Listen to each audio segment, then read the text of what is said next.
Welcome to day 8 of the 25 sessions of Christmas series brought to you by Foundation Age Coaching.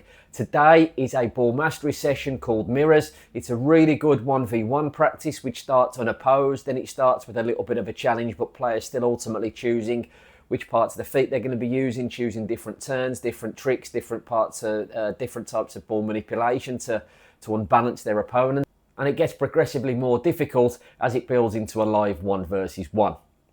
So the setup of the practice is that players are in pairs and they will start at a cone facing each other. To the left and to the right of them, there is an additional cone roughly about 8 to 10 yards away. I mean, I'll let you decide that based on what you think your players need in terms of the challenge. Now the players are numbered 1 and 2. Number 1 starts as the leader, and whatever kind of skill moves or movements or turns or tricks that they do, number 2 has to copy them. They have to stay within the width of the 2 cones. They've got 20 yards of space to work with. And it's a really good way to test the cognitive skills of the players as well as the coordination skills. Not only are they having to use different parts of their feet to twist and turn and move, but they're also having to process information of what their partner is showing them and then being able to read that information and interpret it in a way that they feel comfortable with. You roughly only want to be doing this bit for about 60 seconds, then switch over, give the other person 60 seconds.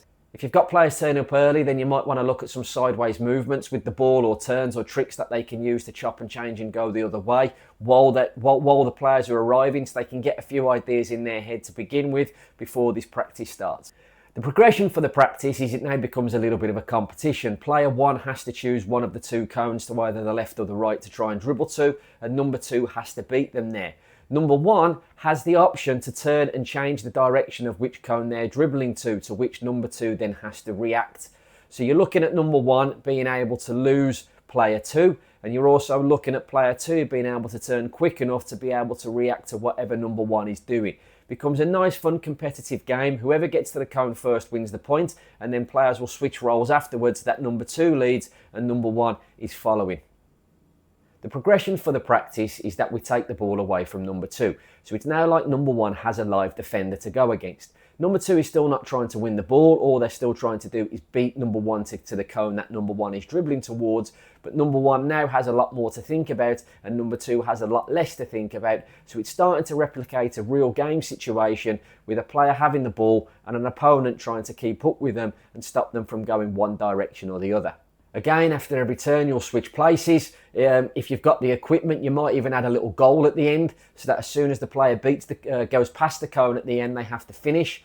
There's quite a few variations you can do on this. Additionally, you can turn it into a league table system. So if you've got all your players set up in pairs, play for 2 minutes. Whoever's got the most points at the end of 2 minutes moves up, and whoever's got the least points moves down a division, so that players are constantly changing their opponents. You can even run this practice over a few weeks and you can keep that league table going throughout the season so that when they finish one practice, if they come back the next session and you run this session again, they start by playing against the same opponents that they played against previously.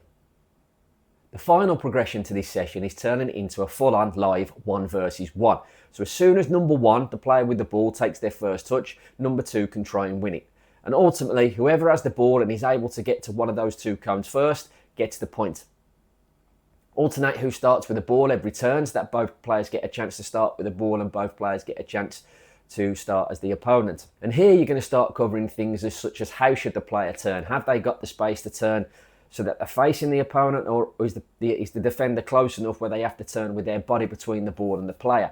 You can also look at going shoulder to shoulder, getting your arm across if you're the defender, getting your foot across to try and steal that ball and using your shielding skills to protect it. You can cover different turns, different changes of speed in terms of unbalancing the opponent.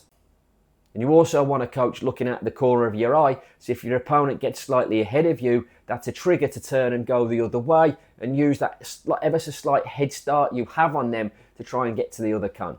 This is a really fun practice. It's one that you can use over a number of weeks. And as I say, if using the league table system, you can make it a competition week after week after week.